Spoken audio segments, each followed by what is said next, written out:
आखिरकार बहुत जल्द आप देखेंगे कि शामी के बाप को इस चीज का अंदाजा हो गया कि अलाया झूठ नहीं बोल रही है। वो उसको कहता है कि मुझे अलाया की आंखों में सच्चाई नजर आई है। देखो आरफा बेगम, बात जो भी है, लेकिन मुझे ऐसा लगता है कि वो ऐसा नहीं कर सकती। अरे भाई, वो मेरा खून है। मुझे इतना तो अंदाजा है ही वो क्या कर सकती है और क्या नहीं कर सकती। जिस पर वो शामी को कहता है कि शामी देखो, साफ साफ और सच सच बताओ।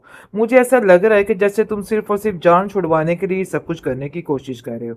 मतलब ये है कि अपने आप को इस सारे मसले से दूर रखना चाह रहे हो। ओन उसको कहता है कि खबरदार, तुमने आइंदा से ये हरकत की, तुमने जो करना था उसकी जिंदगी के साथ सो कर दिया। अब मजीद तुम्हें किसी चीज के लिए माफी मैं नहीं दूंगा।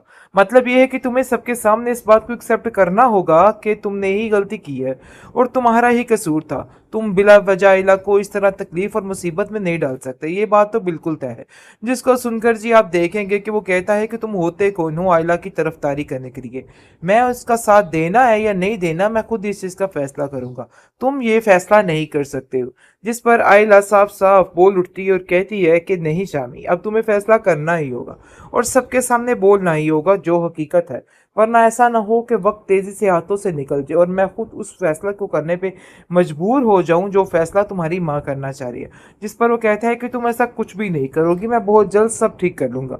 लेकिन आयला को अब समझ जाना चाहिए कि वो सिर्फ और सिर्फ फजूल बातें करके उसका दिमाग खराब करने की कोशिश कर रहा है, वरना वो ऐसा कुछ भी नहीं कर सकता है और ना ही उसमें इतनी हिम्मत है। शमसा तो बिल्कुल खत्म हो चुकी है, क्योंकि वो कहती है कि मेरी तरबियत को इस तरीके से आप लोगों ने बीच बाजार ला के खड़ा कर दिया है कि मुझे तो समझ ही नहीं आ रही कि मैं क्या करूं।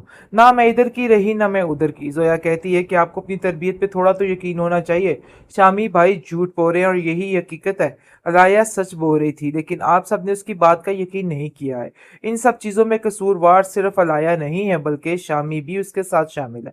और इस चीज को जितनी जल्दी हो सके मान लें आप लोगों के लिए यही बेहतर है, क्योंकि वो अपने आप को छुपाने के लिए सिर्फ और सिर्फ ये सारा नाटक कर रहा है और इसके अलावा कुछ नहीं। दादी कहती है, अरे भाई, मुझे आयला तुमसे ये इस किस्म की उम्मीद नहीं थी।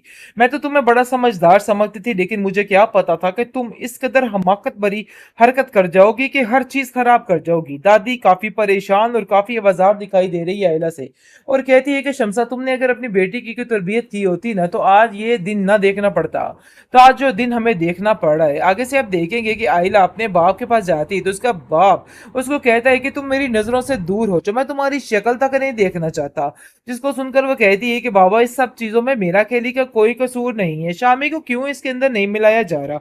लेकिन अब जाकर आयला को समझ आ रही है कि शामी कहीं भी उसका साथ नहीं दे रहा, बल्कि हमेशा एक साइड पे होकर उसकी सारी गलतियों को आगे कर देता है। आरफा कहती है कि मुझे तो हैरानगी हो रही है, अगर शामी इस बात के लिए हामी नहीं भर रहा, वो कह रहा है मुझे तो इन सब चीजों का इल्म ही नहीं है, तो आखिर कैसे आयला इस चीज को मानने पर मजबूर है और क्यों ये सब कुछ कर रही है।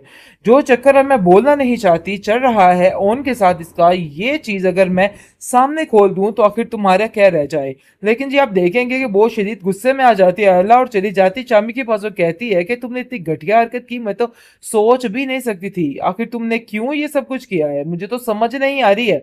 तुमने क्यों सबके सामने मुझे इस तरीके से जलील और रुस्वा करके रख दिया। मुझे क्या पता था कि तुम ये सब कुछ करोगे।